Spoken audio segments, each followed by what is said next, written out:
Olw'okunalwa Ssabbiiti ewedde abasuubuzi mu kibuga balirwawo okulwerabira olw'enkuba eyatonnya n'eyonoona emmaali yaabwe yonna.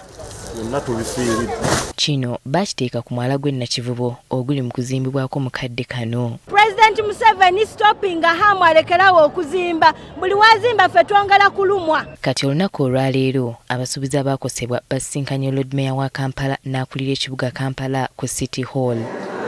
Abasuubuzi bano mu bukaawe obw'ekitalo bannyonnyodde abakulu embeera gye balimu. Abasinga obwedda mugamba nkolera wano nkolera wano. Nze ndi mukazi nkola empale nenziwa abayiribi nenziwa abaana ne bazitambuza.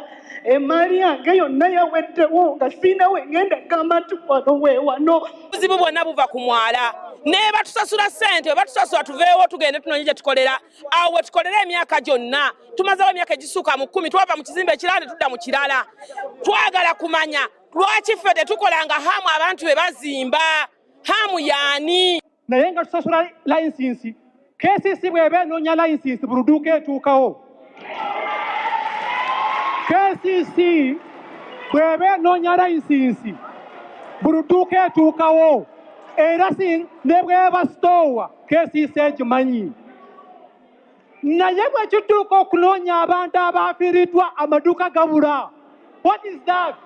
Kati bano baagala bayiririrwe emmaali yaabwe eyayonooneka. Mpaka nga tufuna obwenkanya mu mbeera yonna ey'amatabo obutaddawo gaviirewo ddala n'okufuna obwenkanya ku mali yaffe yafudde. Eddoboozi tubategeeze ti ne bwe munaaba musazeewo kuliyirira muliyirira abantu abatuufu buli muntu agenda ayimirire ku dduuka lye. Mu kubaanukula nankulu wa KCCA ategeeza nga gavumenti bw'egenda okuliyirira abasuubuzi bonna abakoseddwa mu mbeera eno. Senga abantu bano baba bakutuukiridde nga balina kye bakubuuza tubasaba mubawe information eyo kuba tebali mu kubakemekkereza information eyo tugyetaaga okusobola okutuwa direction gye tugenda okukoleramu okugonjoola ensonga zammwe. Ku ssaawa 8 ez'emisana kanso ya KCCA ng'ekubirizibwa sipiika waayo Zahara Luyirika etudde naye okusalira abasuubuzi bano abaakoseddwa amagezi. Bano basoose kwewozaako ku bizibu ebyogerwa nti kaasa eno ye yawaayo omwala guno guzimbibweko.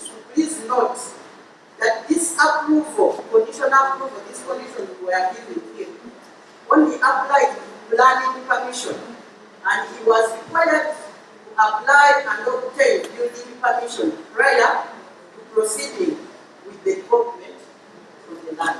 Oluvannyuma lw'okubaganya ebirowoozo bano balagidde Hamis Kigundu okuyimiriza mu bunnambiro emirimu gyonna egikolebwa ku mwala guno.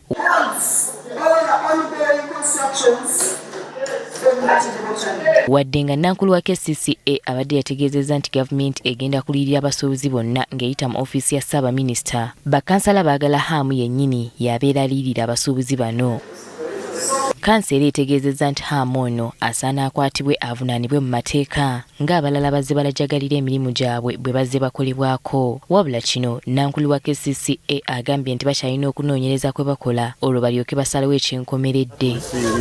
Kati bakansala bano bayise hamu okujja okubeerako byannyonnyola mu kanso yaabwe n'okutuusa kati ebizimbe ebimu mu Kampala naddala ebiriraanye omwala gw'e Nakivubo bikyalimu amazzi. Winnie Tessa Nakayinja agafeeyo ku Spark TV.